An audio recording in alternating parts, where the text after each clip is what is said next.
Master stroke क्या खेला गया, मुकेश सहनी को डिप्टी सीएम की पहले से तय कर ली गई थी तमाम पार्टियों के बीच में, और उसके बाद ये ऐलान हुआ है। बंधुआ मजदूर बता रहे थे मुस्लिमों को, तो आप चल रही है, उससे नुकसान हो सकता है, और उसी को काउंटर चिराग पासवान ने किया। कोई मुस्लिम समाज का व्यक्ति मुख्यमंत्री होगा तभी हम समर्थन करेंगे, जो इसकी घोषणा करेगा। ये सिर्फ मुस्लिम वोट लेती है, महागठबंधन सिर्फ मुस्लिम वोट लेता है, लेकिन हितैषी नहीं है। नमस्कार, आप देख रहे हैं देशवा न्यूज। मेरा नाम अभिषेक श्रीवास्तव है। चिराग पासवान ने आज एक पोस्ट किया जिसमें उन्होंने मुस्लिम मुख्यमंत्री का जिक्र किया, और आखिरकार इस पोस्ट के मायने क्या है, इससे बातचीत करेंगे। हमारे साथ हमारे चैनल हेड अमित सर हैं। अमित सर, आज चिराग पासवान की तरफ से एक पोस्ट किया गया है मुस्लिम मुख्यमंत्री को लेकर। इस पोस्ट को लेकर आप क्या कहिएगा? नहीं, जाहिर सी बात है, जिस हिसाब से देखिए सोशल मीडिया पे जिस वक्त मुकेश सहनी को डिप्टी सीएम बनाने की घोषणा की गई महागठबंधन में, देखिए वो मास्टर स्ट्रोक था। क्योंकि मैं बार बार कह रहा था कि तेजस्वी सीएम कैंडिडेट होंगे महागठबंधन के। लेट बस इसलिए हो रहा है कि तमाम सहयोगी पार्टियां जो है पहले इस बात को लेकर प्रेशर बना रही थी कि पहले सीट ऐलान होगा, हम अपनी पसंदीदा सीट लेंगे, और उसके बाद इसको होते होते जब थोड़ा बहुत जिच बढ़ा कांग्रेस और आरजेडी के बीच में, तो तेजस्वी ने साफ बातचीत क्लोज कर दिया था। तो तेजस्वी यादव को सीएम फेस बनाना एक तरह से कहिए मजबूरी था। लेकिन मास्टर स्ट्रोक क्या था, मास्टर स्ट्रोक चूंकि लेट हो चुका था, और कहीं ना कहीं मैंने जो फील किया अभिषेक, क्योंकि मैं ग्राउंड में लगातार घूम रहा हूं, कि ये जो देरी हुई उससे कहीं ना कहीं महागठबंधन काफी पीछे गई है, नुकसान हुआ है। अब कितना भरपाई कर पाएगी, और इसी भरपाई करने के लिए मास्टर स्ट्रोक क्या खेला गया, मुकेश सहनी को डिप्टी सीएम की घोषणा की गई कि अगर सरकार बनती है तो मुकेश सहनी डिप्टी सीएम होंगे। इससे फायदा क्या होगा कि मुकेश सहनी के जितने भी समर्थक थे वो खुश हो गए। अति पिछड़ा समाज में एक बड़ा मैसेज देने की कोशिश की गई, मल्लाह समाज में एक बड़ा मैसेज देने की कोशिश की गई, ताकि जो वोटर हो वो टर्न हो। लेकिन अमित सर, इस बात की भी चर्चा रही कि मुकेश सहनी को डिप्टी सीएम उस प्रेस कॉन्फ्रेंस के दौरान जो है ऐलान करने का प्लान नहीं था, लेकिन वो अड़ गए, इसलिए मजबूरी में करना पड़ा। नहीं नहीं नहीं नहीं नहीं नहीं, नहीं। ऐसी कोई बात नहीं है, ऐसी कोई बात नहीं है। देखिए, जब महागठबंधन का प्रेस कॉन्फ्रेंस हुआ था तो तमाम चीजें जो मेरी जानकारी है पहले से तय कर ली गई थी जी, पहले से तय कर ली गई थी तमाम पार्टियों के बीच में, और उसके बाद ये ऐलान हुआ है।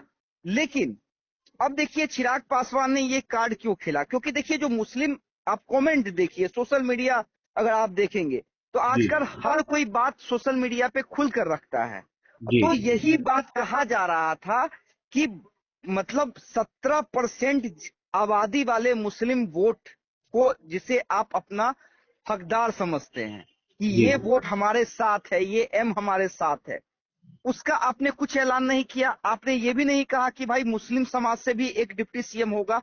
तो इसको लेकर मुस्लिम वर्ग के जो बुद्धिजीवी लोग हैं, कई क्रिएटर हैं, तो वो नाराजगी जता रहे थे, और कहीं ना कहीं बंधुआ मजदूर बता रहे थे मुस्लिमों को। तो आप देखिए किस तरह से तेजस्वी यादव ने कल उसको किसी तरह से मैनेज करने की कोशिश की कि जब हमारी सरकार बनेगी तो दलित और अल्पसंख्यकों को भी उचित भागीदारी दी जाएगी। ये तेजस्वी यादव ने बयान दिया, क्योंकि उन्हें भी पता है कि जो चीज चल रही है उससे नुकसान हो सकता है, और उसी को काउंटर चिराग पासवान ने किया।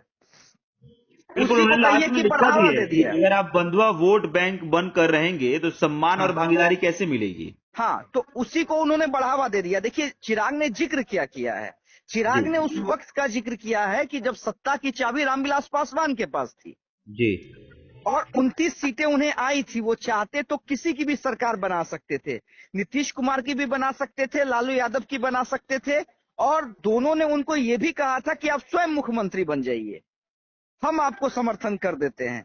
लेकिन रामविलास पासवान इस बात के लिए अड़ गए कि नहीं, अगर कोई मुस्लिम समाज का व्यक्ति मुख्यमंत्री होगा तभी हम समर्थन करेंगे। जो इसकी घोषणा करेगा, नीतीश घोषणा करे तो हम नीतीश के साथ जाएंगे, लालू घोषणा करे तो हम लालू के साथ जाएंगे। लेकिन ना नीतीश ने ये घोषणा की, ना लालू यादव ने उस वक्त घोषणा की थी, और रामविलास पासवान जो है सत्ता की चाबी लेकर चले गए थे। और उसके बाद देखिए सब कुछ हुआ, पार्टी टूटी थी, एलजेपी पार्टी टूटी थी, तमाम लोग जानते हैं।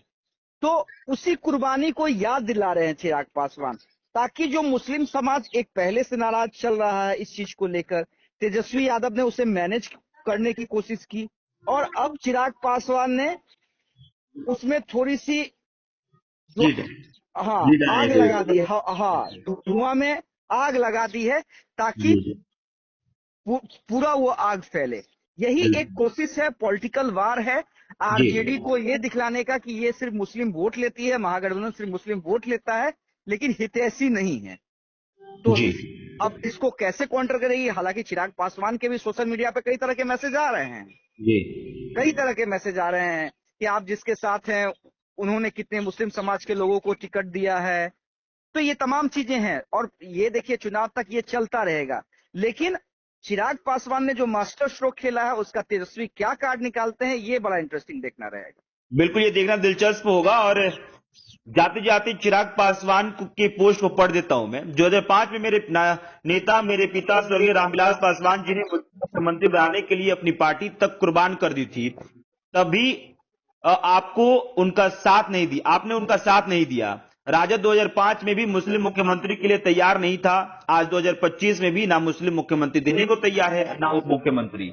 अगर आप बंधुआ वोट बैंक बनकर रहेंगे तो सम्मान और भागीदारी कैसे मिलेगी? सीधे तौर पे चिराग पासवान का जो पोस्ट है वो मुस्लिम वोटर्स जो है उनको सीधे सीधे जो है समझाने की कोशिश कर रहे हैं कि भाई अगर किसी का बंधुआ वोट बैंक बन के रहिएगा तो आपको सम्मान और भागीदारी नहीं मिलेगा। हालांकि देखिए अमित सर ने कहा कि आखिरकार क्या कुछ जिसका जवाब निकाल पाते हैं तेजस्वी यादव, देखना दिलचस्प होगा।